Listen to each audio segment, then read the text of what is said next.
ഈ ശശി തരൂരിൻ്റെ പ്രസ്താവന കോൺഗ്രസിനുള്ളിൽ വലിയ ഒരു വിവാദമായിട്ടുണ്ട്. എപ്പോഴും അദ്ദേഹം അങ്ങനെ തന്നെയാണ് ചെയ്യുന്നത്. പക്ഷേ ഇതിനകത്തുള്ളൊരു കാര്യം എന്ന് പറഞ്ഞു കഴിഞ്ഞാൽ അദ്ദേഹം ഈ നെഹ്റു ഗാന്ധി കുടുംബത്തിനെ അല്ലെങ്കിൽ അവരുടെ കുടുംബ പശ്ചാത്തലത്തെക്കുറിച്ച് പറയുന്നുണ്ട്. ഒപ്പം തന്നെ ബിജു ജനതാദളിൻ്റെയും ശിവസേനയുടെയും ഒപ്പം തന്നെ ഈ സമാജ്വാദി പാർട്ടി, RJD, DMK ഇവരുടെയൊക്കെ കുടുംബാധിപത്യത്തെ അതിനകത്ത് മെൻഷൻ ചെയ്യുന്നുണ്ട്. പക്ഷെ അങ്ങനെയാണെങ്കിലും യഥാർത്ഥത്തിൽ ഇദ്ദേഹം ഉന്നം വെച്ചത് കോൺഗ്രസിന് തന്നെയല്ലേ? അപ്പോൾ അങ്ങനെ ചെയ്യുമ്പോഴത്തേനെ ഇപ്പോൾ ഹൈക്കമാൻഡ് ഒരു തീരുമാനം എടുത്തിട്ടുണ്ട്, വാക്കുകൾ സൂക്ഷിച്ചുപയോഗിക്കണമെന്ന് പറയുന്നത്. അതിൽ മാത്രം ഒതുക്കാൻ ഉള്ള ശ്രമമായിരിക്കുമോ അതോ ഇദ്ദേഹത്തിനെ പുറത്താക്കുമോ? എന്തായിരിക്കും ഇപ്പോഴത്തെ ഈ തെരഞ്ഞെടുപ്പ് കാലത്തിൽ അദ്ദേഹത്തെ പുള്ളിയുടെ ലേഖനത്തിൽ ഇതൊന്നും പൊതുവായ കാര്യമാണ് പരാമർശിച്ചത്. ഇന്ത്യൻ രാഷ്ട്രീയത്തിൽ നടക്കുന്ന ഒരു കുടുംബാധിപത്യ സ്വഭാവം എല്ലാ രാഷ്ട്രീയ പാർട്ടിയിലും, ഇന്ന രാഷ്ട്രീയ പാർട്ടിയൊന്നുമല്ല, അത് അടിസ്ഥാനപരമായിട്ട് താഴേക്കടയിലെ ലീഡർഷിപ്പിന് തടസ്സം വരുമെന്നുള്ള രീതിയിലാണ് പുള്ളി സംസാരിച്ചത്, ഈ ലേഖനം എഴുതിയത്. അതിൽ പുള്ളി പ്രത്യേകിച്ച് വേറെ ഒന്നും ആരെയും കോട്ട് ചെയ്തിട്ടില്ല, നെഹ്റു ഫാമിലിനെ മാത്രം കോട്ട് ചെയ്തതല്ല, എല്ലാവർക്കും ബാധകമാകത്തക്ക രീതിയിൽ നല്ലൊരു രാഷ്ട്രീയം നല്ലതാണ്. ആ രാഷ്ട്രീയം നല്ല രീതിയിൽ കൊണ്ടുപോകണമെങ്കിൽ അർഹതയും മാനദണ്ഡവും കണക്കാക്കണമെന്ന് മാത്രമേ പുള്ളി പറഞ്ഞിട്ടുള്ളൂ. അല്ല കുടുംബത്തിൻ്റെ പേരും പറഞ്ഞ് വരുന്ന പലർക്കും അർഹത ഇല്ല. പല രംഗത്തും, ബിസിനസ് ആയാലും രാഷ്ട്രീയമായാലും പുള്ളി പറഞ്ഞ അതൊക്കെ തന്നെയുണ്ട്. എല്ലാ രംഗത്തും ഉദാഹരണമായിട്ട് നമുക്ക് എല്ലാ രാഷ്ട്രീയ പാർട്ടിയിലും നടക്കുന്നതല്ലേ. ഇപ്പം നേതൃത്വം ഇപ്പോൾ കരുണാനിധിയുടെ ക്വാളിറ്റിയൊന്നും ഈ പുതിയ സ്റ്റാലിൻ്റെ മകൻ വന്നാലൊന്നും കിട്ടിയല്ല. അതുപോലെ തന്നെ ചന്ദ്രബാബു നായിഡു ഇപ്പം മകനെ കൊണ്ടുവരുന്നു, ചന്ദ്രശേഖർ മക്കളെ കൊണ്ടുവന്ന് എല്ലാം തമ്മിലടിച്ച് തിരിഞ്ഞ്, ലല്ലുവിൻ്റെ വീട്ടിൽ കുടുംബകലഹം നടക്കണ്, ശിവസേനയുടെ അകത്ത് കുടുംബകലഹം നടക്കണ്, എല്ലായിടത്തും ഇതൊക്കെ തന്നെ കുടുംബകലഹവും കുടുംബാധിപത്യമാണ്. അതിന് മാത്രമേ പുള്ളി അത് രാഷ്ട്രീയ പാർട്ടിക്ക് ചേർന്നതല്ല. അതുകൊണ്ട് പിന്നെ രാഷ്ട്രീയ പാർട്ടി സമയോചിതമായിട്ട് തിരഞ്ഞെടുപ്പുകൾ നടത്തണം, പല രാഷ്ട്രീയ പാർട്ടിയും സമയോചിതമായിട്ട് തിരഞ്ഞെടുപ്പ്, ഇതെല്ലാം മുട്ടയെ വെച്ച് എഴുതി ഇലക്ഷൻ കമ്മീഷൻ കൊടുക്കണമല്ല, വേറെ ഒന്നുമില്ല. അടിസ്ഥാനപരമായിട്ട് ആരും ഒന്നും ചെയ്യുന്നില്ല. ശശി തരൂർ ഇതുവരെ അറിഞ്ഞില്ലായിരുന്നു ഇതൊരു കുടുംബാധിപത്യ പാർട്ടിയാണെന്ന്. കാരണം ചോദിക്കട്ടെ, ഈ സോണിയാഗാന്ധി, രാഹുൽ ഗാന്ധി ഇവരുടെ കയ്യിൽ നിന്നൊക്കെ ആണല്ലോ ഈ മത്സരിക്കുവാനുള്ള അംഗീകാരം നേടിയെടുത്തിട്ടാണല്ലോ തിരുവനന്തപുരത്ത് ലോക്സഭാ സീറ്റിൽ മത്സരിച്ചതും അവർ നൽകിയ ആ ഒരു സീറ്റിൽ നിന്നുകൊണ്ട് കൈപ്പത്തി ചിഹ്നത്തിലാണല്ലോ അദ്ദേഹം കോൺഗ്രസിന് വേണ്ടി മത്സരിച്ചത്.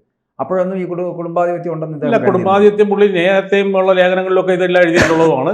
പിന്നെ അന്ന് പുള്ളി രാഷ്ട്രീയത്തിലേക്ക് UN നിന്ന് വരുമ്പോൾ ചില പ്രത്യേക അങ്ങോട്ടും ഇങ്ങോട്ടും ചെയ്ത സഹായത്തിൻ്റെ ഫലമായിട്ട് പുള്ളിക്ക് ഇവിടെ ഒരു ടിക്കറ്റ് സോണിയാഗാന്ധി രാഷ്ട്രീയത്തിലേക്ക് വരണമെന്ന് ഇന്ത്യയിൽ പ്രവർത്തിക്കണമെന്ന് പറഞ്ഞപ്പോൾ കേരളത്തിൽ ബന്ധപ്പെട്ട് പ്രവർത്തിക്കാൻ ആവശ്യപ്പെട്ട് അതിൻ്റെ വെളിച്ചത്തിലാണ് പുള്ളിക്ക് ടിക്കറ്റ് കിട്ടിയത്.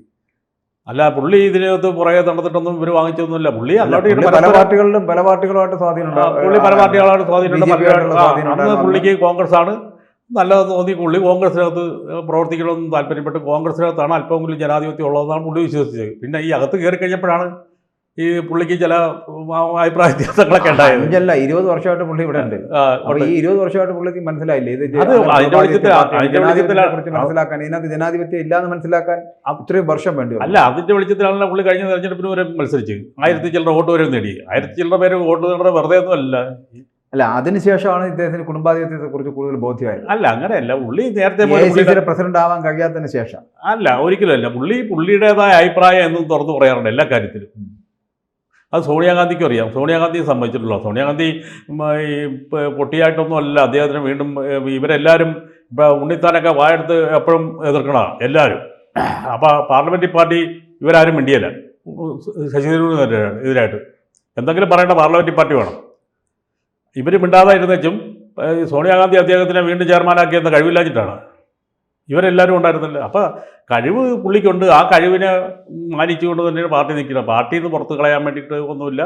പാർട്ടിയിൽ നിന്ന് പുള്ളിയും പുറത്തു പോകാൻ പുള്ളിക്കും താല്പര്യമില്ല. ശരി, ഇവിടെ ഇപ്പോൾ ഈ കുടുംബാധിപത്യത്തെക്കുറിച്ച് പറയുമ്പോൾ അദ്ദേഹം RJD-യെക്കുറിച്ചും അല്ലെങ്കിൽ മുലായം സിംഗ് യാദവിനെക്കുറിച്ചും ഈ ബാക്കിയുള്ള പാർട്ടികളെക്കുറിച്ചും ശിവസേനയെക്കുറിച്ചും DMK-യെക്കുറിച്ചും ഒക്കെ പറയുന്നുണ്ട്. ആ കുടുംബാധിപത്യം പറയുന്നുണ്ട് കൂടിയും.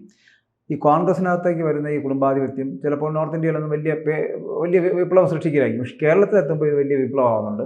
കേരളത്തിലെ കോൺഗ്രസ്സുകാർ തന്നെ ശശി തരൂരിനെ വളരെ കൃത്യമായിട്ട് എതിർക്കുന്നുമുണ്ട്. കേരളത്തിൽ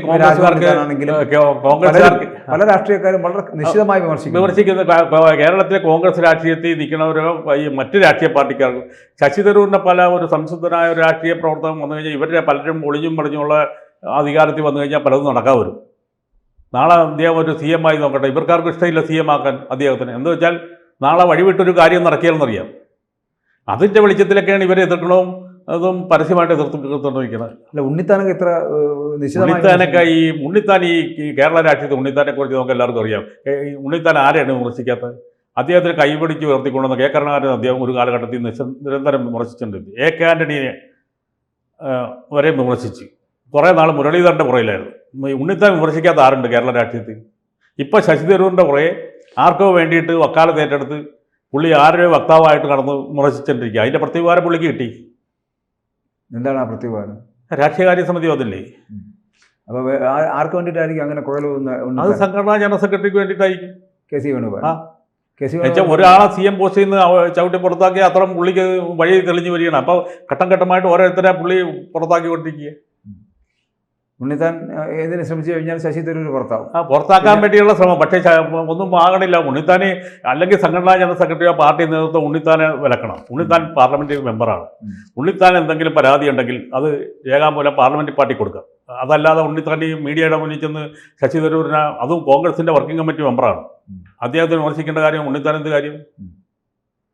പാർട്ടിയിൽ അച്ചടക്കമുള്ള ഒരാളാണെങ്കിൽ ഉണ്ണിത്താൻ വിമർശിക്കരുത്. ഉണ്ണിത്താൻ പാർലമെന്ററി പാർട്ടി വേദിയിൽ ഉണ്ണിത്താൻ വേണമെങ്കിൽ ഉണ്ണിത്താനും സോണിയാഗാന്ധി ശശി തരൂരുള്ള വേദിയിൽ പറയാം. ശശി തരൂരിന്റെ പല നടപടികളും ഞങ്ങൾക്ക് യോജിക്കാൻ പറ്റണില്ല. ശശി തരൂരിനും അങ്ങനെ പറയാമല്ലോ. പാർട്ടി വേദികളുണ്ട്. അല്ല, പാർട്ടി വേദികളിൽ അദ്ദേഹത്തിന് ഇതുപോലുള്ള അദ്ദേഹം ഒരു എഴുത്തുകാരനാണ്. CWC മെമ്പർ കൂടിയാണ് അദ്ദേഹം നേരത്തെ സോണിയാഗാന്ധി എടുക്കലും എല്ലാവരും എടുക്കലും പറഞ്ഞിട്ടുള്ള കാര്യം തന്നെ. അദ്ദേഹം ഒരു എഴുത്തുകാരനാണ്. അല്ല, ഒരു അച്ചടക്കമുള്ള ഒരു രാഷ്ട്രീയ നേതാവാണ്, ഒരു കോൺഗ്രസ്സുകാരനാണെങ്കിൽ ചെയ്യേണ്ടിയിരുന്നത് അങ്ങനെയാണ്. ഉണ്ണിത്താൻ മാത്രമല്ലല്ലോ അച്ചടക്കം ബാധിക്കുന്നത്. അല്ല, അത് ശശി തരൂർ ശശിധരന് കൊമ്പൊന്നുമില്ല. ശശിധരന്റെ ലക്ഷ്യം എന്താണ്? ബിജെപിയിലേക്ക് ഒന്നും പോകാനൊന്നുമല്ല. അപ്പോൾ ഇതൊക്കെ വെറുതെ നമ്മുടെ ഇവിടെയുള്ള രാഷ്ട്രീയക്കാർ അദ്ദേഹത്തിനുള്ള പ്രത്യേകിച്ച് വെറുപ്പുള്ളവർ പറഞ്ഞു വരത്തണം. അദ്ദേഹത്തിൻ്റെ അത് വഴിക്ക് പോകുക. അദ്ദേഹം തന്നെ പറഞ്ഞു, ഞാൻ ഇനി മത്സരിക്കാൻ പറ്റുന്നില്ല, ഞാൻ ഇതോടെ നിർത്തി. ഈ അനന്തപുരി 4 പ്രാവശ്യം അദ്ദേഹത്തെ ജയിപ്പിച്ച് എനിക്കിത് മതി, സന്തോഷം, ഞാൻ ഇനി എൻ്റെ കാര്യം നോക്കി ശിഷ്ട ജീവിതം യൂറോപ്പിൽ എവിടെയെങ്കിലും കഴിയാൻ പോകണം എന്ന് പറഞ്ഞ് നിൽക്കുകയാണ്. പുള്ളി മിക്കവാറും മകൻ ന്യൂയോർക്കിലുണ്ട്, മകൻ്റെ കൂടെ പോകും. അല്ല, അദ്ദേഹം അങ്ങനെ കരിയറൊന്നും കളഞ്ഞിട്ട് പോകുന്ന ഒരാളൊന്നുമില്ല. അല്ല, കരിയർ അദ്ദേഹത്തിന് വേറെ എവിടെയെങ്കിലും കരിയർ എടുത്ത് മാത്രം എന്ന് പറഞ്ഞിട്ട് പോകുന്ന കരിയർ അദ്ദേഹത്തിന് ചിലപ്പോൾ രാഷ്ട്രീയം ഇവിടെ മടുത്ത് കാണും. കാരണം കോൺഗ്രസിന്റെ കൂടെ ചേർന്ന് നിന്നിട്ട് ഇനി ഒരിക്കലും കോൺഗ്രസ് ചിലപ്പോൾ അധികാരത്തിലൊന്നും എത്തിയില്ലെങ്കിൽ മന്ത്രിയോ ക്യാബിനറ്റ് മന്ത്രിയോ ഒന്നും ആവാൻ കഴിയില്ല എന്നുള്ള അദ്ദേഹത്തിന് മനസ്സിലായി കഴിഞ്ഞു. അതുമല്ല, ഇവിടെ സാധ്യതകളില്ല. ശശി തരൂരിന് സാധ്യത വളരെ കുറവാണ്. അപ്പൊ അങ്ങനെ വരുമ്പോഴത്തേനും സാധ്യതയുള്ള പാർട്ടി ഉണ്ടല്ലോ, ആണെങ്കിൽ ഇദ്ദേഹം രാഷ്ട്രപതിയാക്കാൻ പറ്റുന്ന ആളാണ്. പക്ഷേ അയാൾ തയ്യാറായെങ്കിൽ അയാൾക്ക് ഒരു സെക്കൻഡ് കൊണ്ട് കിട്ടും. അയാൾ അതിന് പോകണില്ല. അയാൾ തന്നെ തുറന്നു പറഞ്ഞു, ഞാൻ BJPയോടൊപ്പം ചേർന്ന് നിന്നുകൊണ്ട് അദ്ദേഹത്തിന് ഇനിയും UN-ലേക്ക് മത്സരിക്കുവാനുള്ള ഒരു ശ്രമം നടത്തി. ഇന്ത്യയുടെ പ്രതിനിധിയായിട്ട് അദ്ദേഹത്തിന് അവിടെ എത്തണം. അതിന് വേണ്ടിയിട്ട് BJPയുമായിട്ട് കൈകോർത്ത് മോദിയുമായിട്ട് കൈകോർക്കാനുള്ള ഒരു ശ്രമത്തിന്റെ ഭാഗമായിട്ടാണ് ഇങ്ങനെ മോദിയെ സുഖിപ്പിക്കുന്ന തരത്തിലുള്ള പ്രസ്താവനകൾ ഇറക്കുന്നതെന്നുണ്ട്. അതൊക്കെ ഈ നമ്മൾ ഓരോരുത്തരും വിലയിരുത്തണം. അദ്ദേഹത്തിന്റെ കാഴ്ചപ്പാടുണ്ടല്ലോ. അതുകൊണ്ട് അതാണ് പറഞ്ഞത്, അദ്ദേഹത്തിന്റെ ശിഷ്ട ജീവിതം യൂറോപ്പിലാണെന്ന് ജീവിക്കാൻ ആഗ്രഹിക്കുന്നുണ്ടെങ്കിൽ അദ്ദേഹം ചെയ്യുന്നത് കറക്റ്റ് അല്ലേ? കാരണം അദ്ദേഹത്തിന് ഇവിടെ നിന്നിട്ട് ഇന്ത്യൻ പ്രതിനിധിയായിട്ട് ഈ ഭാരതീയ ജനതാ പാർട്ടിയുടെ കെയർ ഓഫിൽ ഇവിടെ നിന്ന് പോയാൽ പോരെ? ഭാരതീയ ജനതാ പാർട്ടിയുടെ കെയർ ഓഫിൽ ഭാരതീയ ജനതാ പാർട്ടിക്ക് അവിടെ ഓട്ടൊന്നുമില്ല. അവിടെ ഓട്ടില്ല. അല്ല, ഇന്ത്യൻ പ്രതിനിധിയായിട്ട് ഇന്ത്യൻ പ്രധാനമന്ത്രിയുടെ കയ്യപ്പോട് കൂടിയല്ലേ പോകാൻ പറ്റും? അതെ, അതെ. അപ്പോൾ ഇന്ത്യൻ പ്രധാനമന്ത്രിയായിട്ട് ടൈപ്പ് ഉണ്ടാക്കി ഇന്ത്യൻ പ്രധാനമന്ത്രി ഒന്ന് സൂചിപ്പിച്ചാൽ കഴിയുന്ന കാര്യമാണല്ലോ, സ്വാഭാവികം. അപ്പൊ അങ്ങനെയുള്ളൊരു ലക്ഷ്യം എന്തായാലും ശശി തരൂർ അതിപ്പോൾ എന്താണെന്ന് നമുക്കറിയാം അദ്ദേഹത്തിന്റെ ലക്ഷ്യം. പക്ഷേ അദ്ദേഹത്തിന് ഈ കോൺഗ്രസ് പാർട്ടി ഇതുപോലെയാണ് ഈ നിരന്തരം വേട്ടയാടിക്കൊണ്ടിരിക്കുന്ന കോൺഗ്രസിന്റെ പ്രവർത്തകർ, ഈ സീനിയർ നേതാക്കന്മാർ തന്നെ അദ്ദേഹത്തിന് മാറി നിന്ന് കുറ്റം പറഞ്ഞ് എന്ത് കാര്യത്തിനാണ്? ഇപ്പം KV തോമസ് പാർട്ടി വിട്ടു പോകാൻ അയാളെ പ്രേരിപ്പിച്ച ഒരു പറ്റം എറണാകുളം ലോബിയാണ് കോൺഗ്രസിനകത്തുനിന്നവർ. അന്ന് അയാൾക്ക് ടിക്കറ്റ് കൊടുക്കാതിരിക്കാനും അയാൾ അതിന് വേണ്ടി കളിച്ച് അതിന് അന്ന് KPCC നേതൃത്വം കൊടുത്തവരെല്ലാം കൂടി കൂട്ടുന്നുണ്ട്. CPM-ൻ്റെ വേദി ഇപ്പോൾ ഒരു കാര്യം സംസാരിച്ചെന്ന് വെച്ചാൽ അവൻ CPM ആയി പോവുകയാണ് പിറ്റേ ദിവസം. അതിന് അങ്ങനെ ഉണ്ടെങ്കിൽ രമേശ് ചെന്നിത്തലിൻ്റെ പാർട്ടി പുറത്താക്കും. രമേശ് ചെന്നിത്തല അതിന് 9 വർഷം പോയി CPM-ൻ്റെ വേദി സംസാരിച്ചല്ലേ എന്ന് പറഞ്ഞ പോലെ ശശി തരൂരിനെ പുറകെ വേട്ടയാടി ശശി തരൂരിനെ ഈ പാർട്ടിയിൽ നിന്ന് കളയേണ്ട ചിലരുടെയൊക്കെ ആവശ്യമാണ് ഞാൻ ഉദ്ദേശിക്കുന്നത്.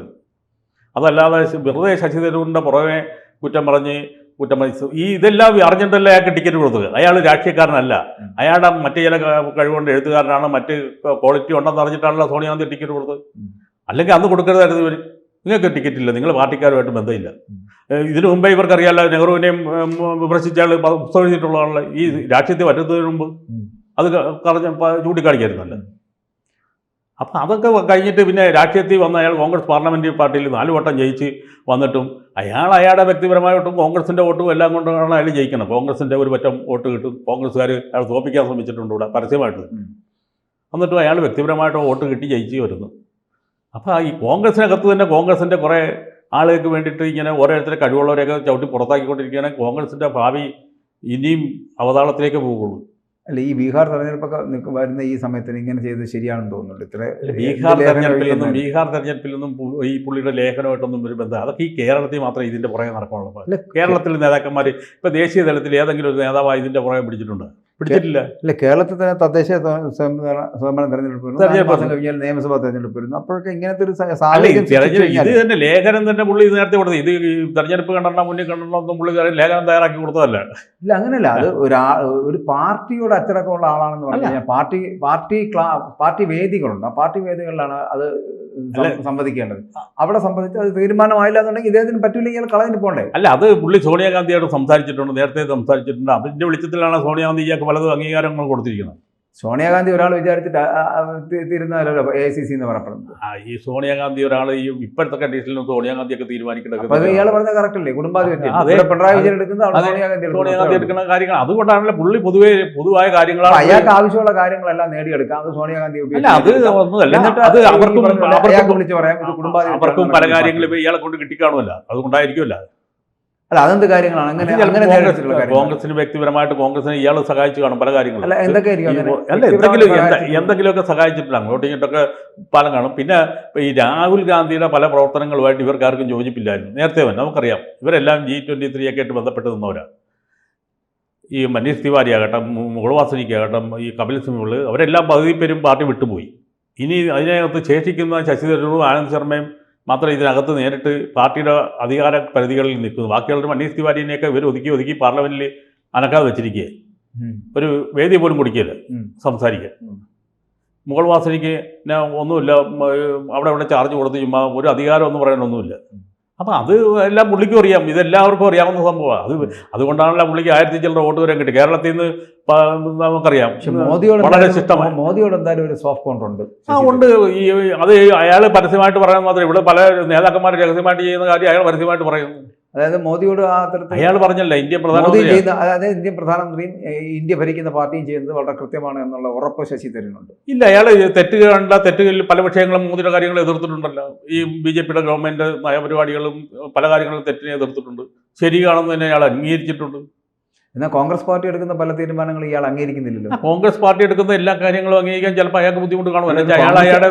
ഒരു കോൺഗ്രസ്സുകാരനായിട്ടുള്ള അയാൾക്ക് കോൺഗ്രസ് പറഞ്ഞിട്ടില്ല. കോൺഗ്രസ് ഇതിനകത്ത് ഒരു തുറന്ന ജനാധിപത്യവും ഇതിനകത്ത് എല്ലാം. അതാണ് കോൺഗ്രസ് പാർട്ടിയുടെ തീരുമാനങ്ങളോട് യോജിപ്പില്ല, എന്നാൽ മോദിയുടെ തീരുമാനങ്ങളോടും BJPയുടെ തീരുമാനങ്ങളോടും യോജിപ്പുള്ള കോൺഗ്രസ് പാർട്ടി. എന്നാൽ പിന്നെ BJPയോടൊപ്പം കോൺഗ്രസ് പാർട്ടിയുടെ തീരുമാനത്തിനുണ്ട്. കോൺഗ്രസ് പാർട്ടിയുടെ പറയുന്ന കാര്യങ്ങൾ അയാൾ ചെയ്തു കൊടുക്കണമെന്നുണ്ട്, ചെയ്യുന്നുണ്ട്. പാർട്ടിയുടെ പല അയാളുടെ വ്യക്തിപരമായ ആശയങ്ങൾ എല്ലാവർക്കും പ്രശ്നം അധികാരം തന്നെയാണ്. അധികാരം ഇല്ലാതെ വരുമ്പോൾ, അല്ലെങ്കിൽ ഒന്ന് AICC പ്രസിഡന്റ് ആയില്ലെങ്കിൽ, അല്ലെങ്കിൽ വേറെ ഏതെങ്കിലും തരത്തിലുള്ള ഇവരാരും ഈ പറയുന്ന പോലുള്ള കുടുംബാധിപത്യത്തെ കുറിച്ചൊന്നും പറയില്ലായിരുന്നു അല്ലേ? അല്ല, ഒരു പരിധിവരെ. എന്നാലും ഇതൊക്കെ ഒരു പരിധിവരെ നമ്മൾ കാണുന്നതല്ലേ. അധികാരം കുറെ ഈ കുടുംബാധിപത്യമൊക്കെ കുറവ്. രാഹുൽ ഗാന്ധിയെക്കാട്ടിലും മെച്ചപ്പെട്ടത് മോദിയാണെന്നുള്ള അഭിപ്രായം ശശി തരൂരുണ്ട്. അതുകൊണ്ടാണ് അയാൾ പ്രധാനമന്ത്രി ആയിരിക്കും. അല്ല, ശശി തരൂരിന്റെ അഭിപ്രായത്തിൽ രാഹുൽ ഗാന്ധിയെക്കാട്ടിലും മെച്ചം മോദി തന്നെ ആയിരിക്കും. അതുകൊണ്ടാണ് അയാൾ പ്രധാനമന്ത്രി ആണെന്ന് ഇയാൾക്കറിയാം. ഈ പയ്യനും 20 വർഷമല്ല, മോദിയൊക്കെ മുമ്പ് MP ആയ മനുഷ്യനാണ്. അതുകൊണ്ടാണ് മോദി എന്തായിരുന്നാലും ബെറ്റർ ചോയ്സ് ആണ് എന്ന് രാഹുൽ നമ്മുടെ ശശി തരൂർ സമ്മതിക്കുന്നു. അതെല്ലാം ഇപ്പൊ ഇന്ദിരാഗാന്ധി കുടുംബാധിപത്യത്തിലൊന്നും. ഇന്ദിരാഗാന്ധിയുടെ വിൽ പവർ ഉണ്ടായിരുന്നു, കഴിവുണ്ടായിരുന്നു.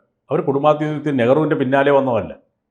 അവരുടേതായ വഴി വെട്ടിത്തെളിച്ച് വന്നതാണ്. മമതാ ബാനർജി അവരുടെ വഴി വെട്ടിത്തെളിച്ച് വന്നവരാണ്. അവരാരും ജയലളിത CM ആയി. അതുപോലെ എത്രയോ പേര് നമ്മൾ കുടുംബാധിപത്യത്തിലൂടെ ഒന്നും വന്നവരല്ല. പക്ഷേ ഇപ്പം രാജീവ് ഗാന്ധി തന്നെയാണെങ്കിൽ, രാജീവ് ഗാന്ധി പ്രധാനമന്ത്രിയായി പ്രതിപക്ഷ നേതാവ്, നല്ല കരുത്തുറ്റൊരു പ്രധാനമന്ത്രി പ്രതിപക്ഷ നേതാവ്. പിന്നെ ഇങ്ങോട്ട് വന്ന് രാഹുൽ ഗാന്ധിക്ക് അതെന്തുകൊണ്ട് സാധിക്കുന്നില്ല? രാജീവ് ഗാന്ധി 20 വർഷത്തോളമായില്ലേ MP ആയിട്ട്. അപ്പോൾ അതൊക്കെ പലയിടത്തും. പക്ഷെ ആരും പേടിച്ചിട്ട്, പാർട്ടിയുടെ അകത്ത് പേടിച്ചിട്ട് അധികാരം, അതാണ് കോൺഗ്രസ് എന്ന് ഞാൻ മനസ്സിലാക്കണം. എന്ന് വെച്ചാൽ പേടിച്ചിട്ട് ആർക്കും മിണ്ടാൻ, നാളെ അധികാരം നഷ്ടപ്പെടും, ഇതിനകത്ത് അധികാരമില്ല, പിടിച്ചു നിൽക്കാൻ പറ്റിയില്ല. പിന്നെ അയാളെ സംബന്ധിച്ച് അയാൾക്ക് ഒന്നും പറയാനില്ലാത്തതുകൊണ്ട് അയാൾ തുറന്നു പറയും. നഷ്ടപ്പെടാനൊന്നുമില്ല. ശശി തരൂർ നഷ്ടപ്പെടാനൊന്നുമില്ല, അതുകൊണ്ട് തിരിച്ചു വിളിച്ചോളാം. ഓക്കെ. കൂടുതൽ വാർത്തകളും വിശേഷങ്ങളും നിങ്ങളിലേക്ക് എത്താൻ ABC മലയാളം സബ്സ്ക്രൈബ് ചെയ്യുക, ബെൽ ബട്ടണും അമർത്തുക.